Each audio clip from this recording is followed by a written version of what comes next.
In this video I will show you that the Boxster 718 loses on average $8,000 per year, and if you are value-wise better off with a Cayman. What's up YouTube and welcome to a new video. So Kyle over here pointed out that I covered many Porsche models on the channel, but that one crucial model is still missing. The Boxster. And he's not the only person looking at the Boxster market. Also Christian, Scotty and anything with motors are probably in the market for a Boxster. This video is then also part of a larger series in which I will cover all of the Boxster generations. And that means that there will still be separate videos for the 981, the 987 and the 986, so that we can see the full depreciation curve unfold. In this video we will kick things off with the 718.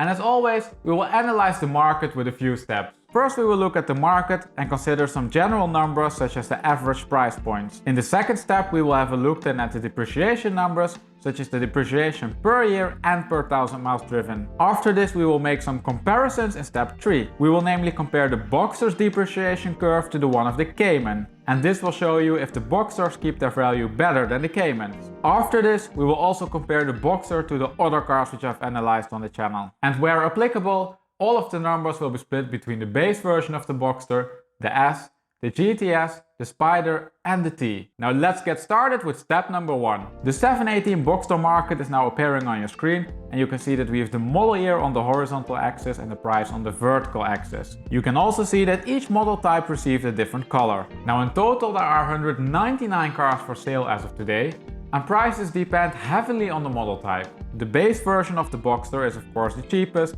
and will cost you on average $58,000. For the S version you need to bring $14,000 more, and for the GTS you need to bring $26,000 more. Then you can also see that there's only one Boxster T for sale. Now in reality this is of course not completely true. You can find more Boxster Ts for sale. The data quality for that market was however so bad that I had to clean things up. Finally then, the Spyders.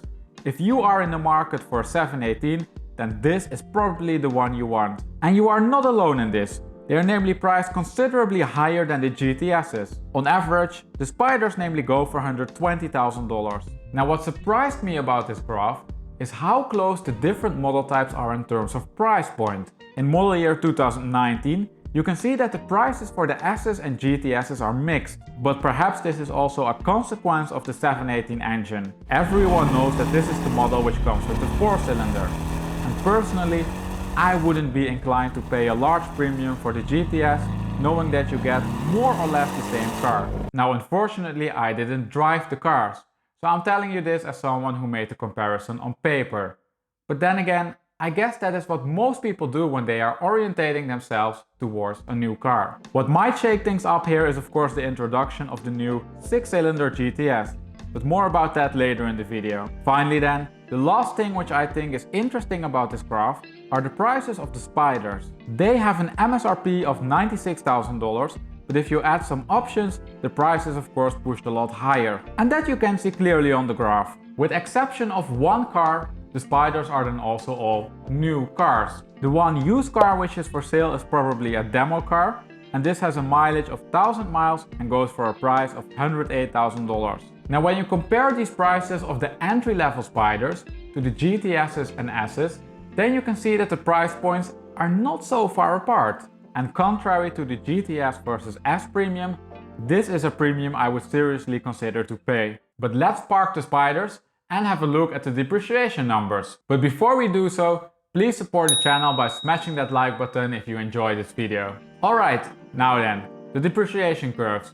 Those should be appearing on your screen. And you can see that we only have the curves for the base, the S and the GTS. For the Spyder and the T we don't have enough model years available. I also cleaned this graph slightly so that we only have new cars in model year 2020. Now let me quickly run you through the numbers. The base model loses on average $6,700 per year or 9.1%. For the S this is $10,000 or 10.9%, and for the GTS this is $7,900 or 9.4% per year. And please keep in mind that these are all average numbers.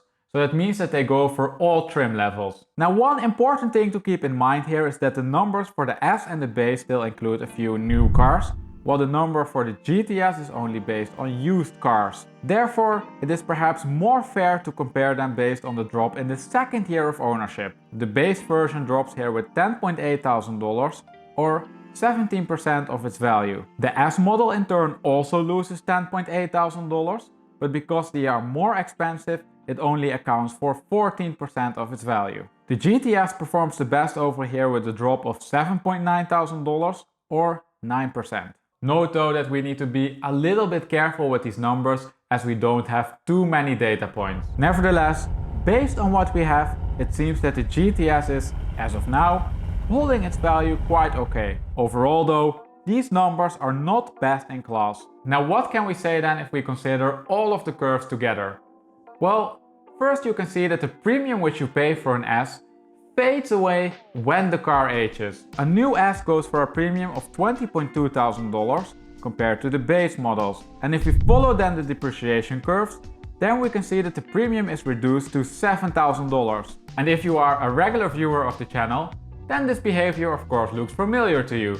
We namely saw the same in the 911 and Macan market. Now if we evaluate the shape of the curves, then we can also see that in the third year of ownership, a bottom seems to be forming. I would then also steer away from the relative new 718s and search for a 2017, possibly 2018 model. They are still in warranty and you perhaps also have the possibility to extend that warranty. Now to see if there is a difference in depreciation between the manuals and the coupes, I split these curves even further between the transmission types.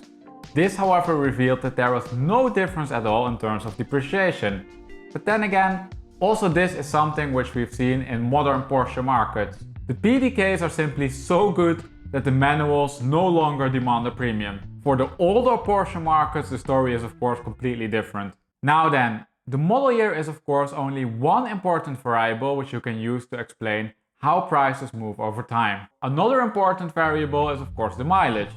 After all, a car which has a higher mileage goes for a lower price and vice versa. So let's also quickly check how much a Boxster loses per 1000 miles driven, and we're going to do that with the graph appearing on your screen. You can see that instead of model year we have the mileage on the horizontal axis, but that the graph otherwise works the same. First, you can see that there are still a few new 718s for sale with 0 miles, but that they stretch up to 50,000 miles. Also, you can see that the mileages for the GTSs tend to be lower than for the base and the S model. And the reason for this is that they are newer. Now if we look at the slope of the lines, then we can see that the GTS is the most sensitive to mileage with a rate of $1,156 per 1000 miles driven. This is then followed by the S and the base models with a rate of $878 and $517 per 1000 miles driven. Alright, that were quite some numbers.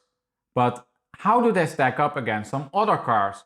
And most important, how do they compare to the Caymans? If you are still here, you might be doubting between the two models, and the difference in terms of depreciation might just be the last piece which could persuade you to go for either a Boxster or a Cayman. Let's first compare the Boxster to the Cayman, and after that I will compare it to the other cars which I've analyzed on this channel. Now the graph for the Cayman comparison is appearing on your screen, and you can see that we have now the Cayman and the Boxster market for the base, the S and the GTS models. And as you can see, the depreciation behaviors are identical. Now when I made the analysis for this video a few days ago, I expected that the curves would line up somehow, but I didn't expect this good of a match. For the GTS and the S models we have a perfect match in terms of depreciation pattern. You can see though that the Caymans are marginally more expensive as the lines lay just above the Boxster's ones. But this difference is negligible. For the base model the match is less clear for model year 2018 and 19. And the reason for this can be the difference in timestamps. The data for the Cayman market is namely a bit older, and as a result of this you can see that there are still some Caymans for sale which are labeled as used cars but actually have a very low mileage. And these of course push prices up. So that was the comparison to the Cayman market. But how about on a more general level? Are Boxsters losing a lot, or is it actually not so bad? For that we can use the depreciation leaderboard. This leaderboard namely compares the relative average depreciation rates for all of the cars which I've analyzed on the channel. Let's have a look. You can see that we have the age of a market on the horizontal axis and the depreciation on the vertical axis. Each car is indicated by a different color, and I realized that there are way too many colors for you to identify the cars, so I will point them out with an arrow. Now then, the Boxster. On average, this car is losing 11.5% per year, and the market is 3 years old. And if we find that market on the graph, then we can see that it scores almost exactly on the trend line. And this puts it in the same league as the Audi R8 V10, Camaro ZL1 and Ford Raptor. And this is not too bad for a little sports car which has been critiqued over and over again for its 4-cylinder. And with that out of the way, let's wrap up this video and conclude. Every single review about the Boxster 718 has more or less the same content. It goes something like this. The car has great dynamics, but the four-pod is a bit disappointing and it lacks emotion. And to some extent, we can see this statement back in the values. They namely suffered quite a bit compared to their new prices. Now the big question of course is here, did they suffer more than the 981 6-cylinders? Well, based on the Cayman market and especially the GTS segment, the answer is yes. The 981 Cayman GTS namely stands apart from the other Caymans and goes more or less for the same price as a much newer 718 Cayman GTS. And if you want to know more about that, then I recommend that you click on the pop-up banner appearing over here. I namely made a separate video just about that. Now next in line for this video series is the Boxster 981 market. And that will give us an answer as to whether or not this also applies to the Boxster market. And with that we arrived at the end of the video. Now if you enjoy this type of analysis but would have liked to see it for a different car, then you can comment the name of the car down below in the comment section. I also recommend then that you browse through my channel as many cars are already covered there. As always, a huge thank you for watching and I hope to see you next week for a new video.